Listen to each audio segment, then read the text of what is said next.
Hi folks, I'm just going to shoot a quick video of this Massey 37 rake, partially a bit informative about these 36 and 37 rakes, if in case anyone's looking at one, partially as a self-serving advertisement because I'm going to be selling this one.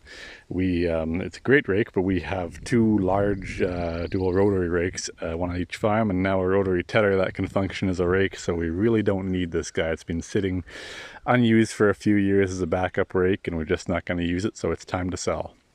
We've had a few, many actually, roller bar rakes over the years between both farms. A couple of Masseys, a Deere 894, one of Deere's economy series, a Deere 640 and 670, one of Deere's heavier duty series, a New Holland 256, very popular model, and we started out with a few different models of old Alice rakes. These Massey ones we found to be the best, and this is the only one we've kept around out of all those series, and I'll explain why here. The primary reason, most of these rakes, including this one, most of these Massey rakes came as a 6-bar option. Not all, but most.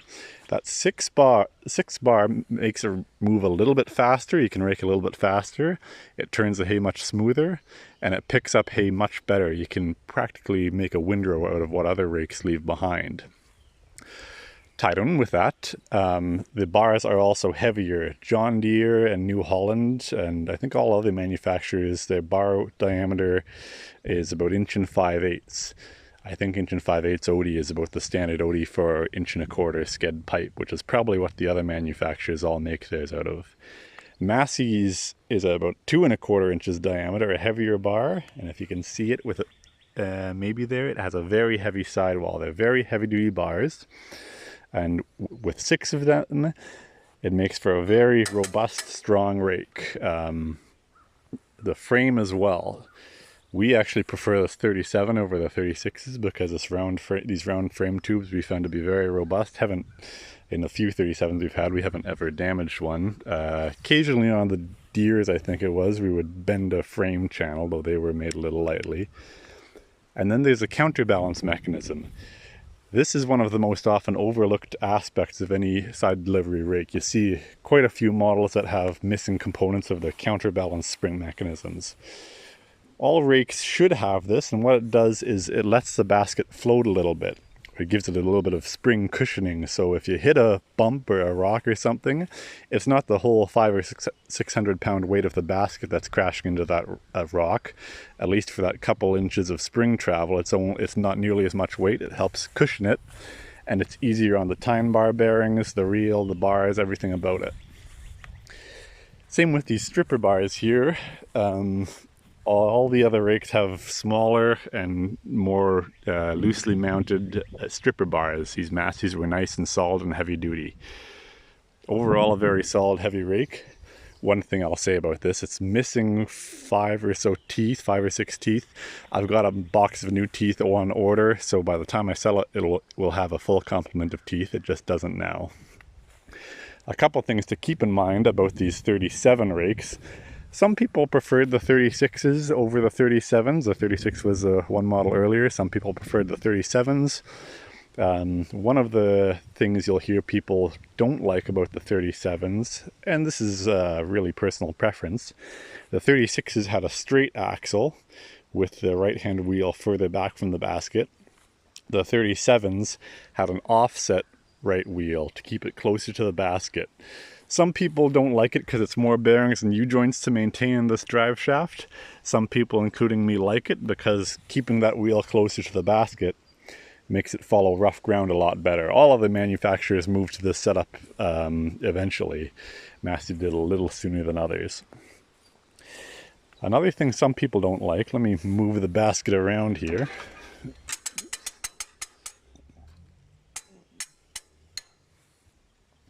This is the engage and disengage mechanism. Sometimes they seize up because it's an open mechanism. These pins seize up. So just if you have one of these rakes, keep it lubed. You press this in, rotate this collar. I can't do it with one hand, but rotate it this way to disengage, this way to engage.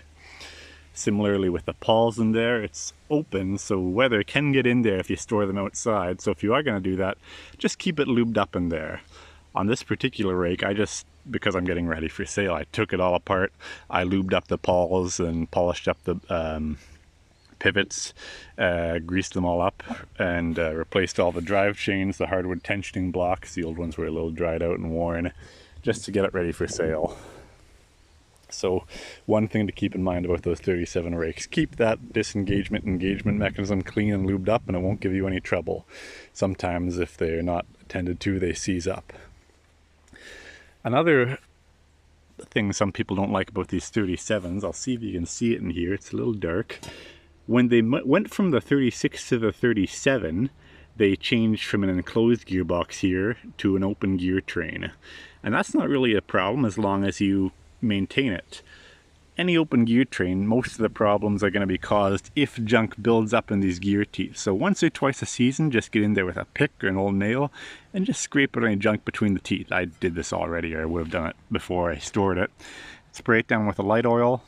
Over the season, a little bit of dust might build up, the oil might catch it, but just clean it out every now and again, it'll last forever. Just make sure those teeth are clean and it won't be a problem. On this particular one, I've replaced all the time bar bearings. I've made them greasable, drilled and tapped grease fittings into here.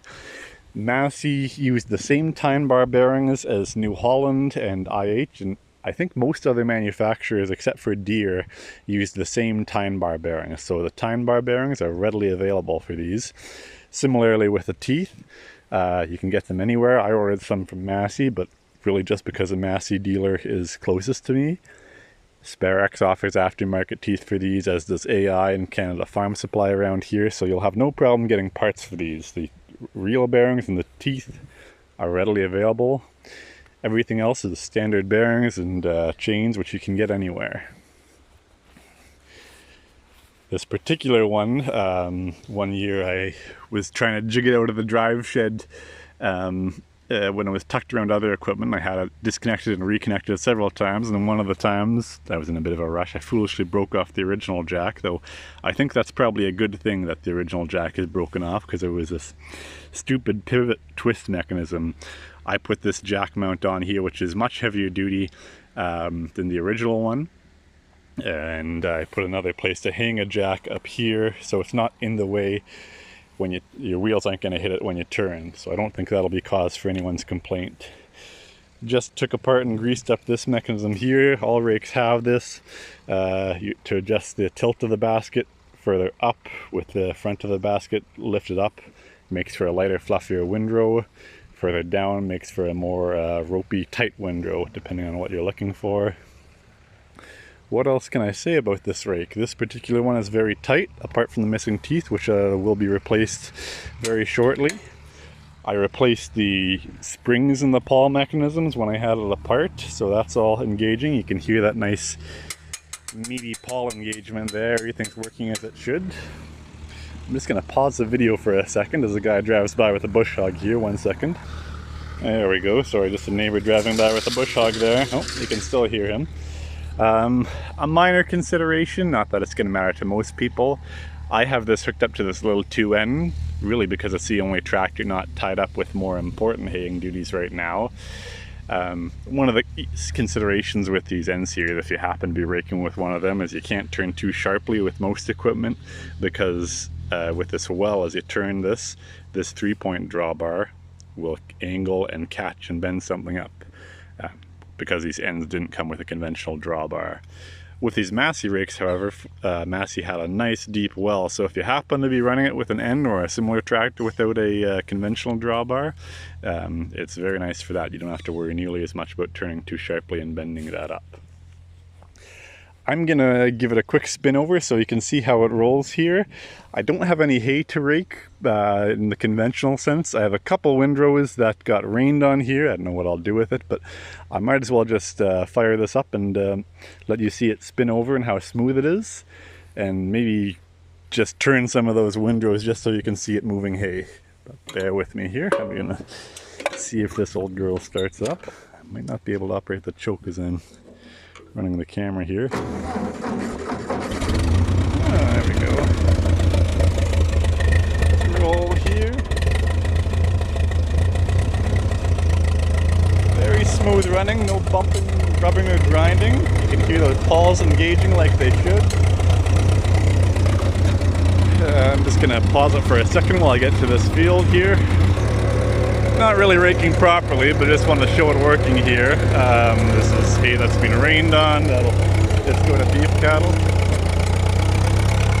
And turning it over there.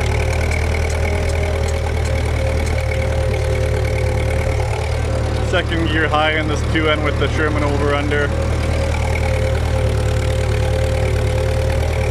Alright, I'm gonna pause and head back and mention a few more things before I end this video. Just a little more food for thought if you happen to be looking at other Massey rakes. As I mentioned, this one I'm going to post for sale within the next couple of days. I just need to replace those missing teeth, so it's good to go. I think I mentioned new drive chains and everything on this guy, new tyne bar bearings, everything's tight about it. If you're looking at other Massey rakes, keep in mind, not all were 6 bars. Massey offered a slightly cheaper version with 5 bars, and they're still a good rake, nice and solid, just not as heavy duty as or not as nice as a 6 bar model. So I'd advocate looking at a 6 bar model. But more importantly, Massey offered a really economy version of these rakes in both the 36 and 37 with only one wheel drive, only a left wheel drive.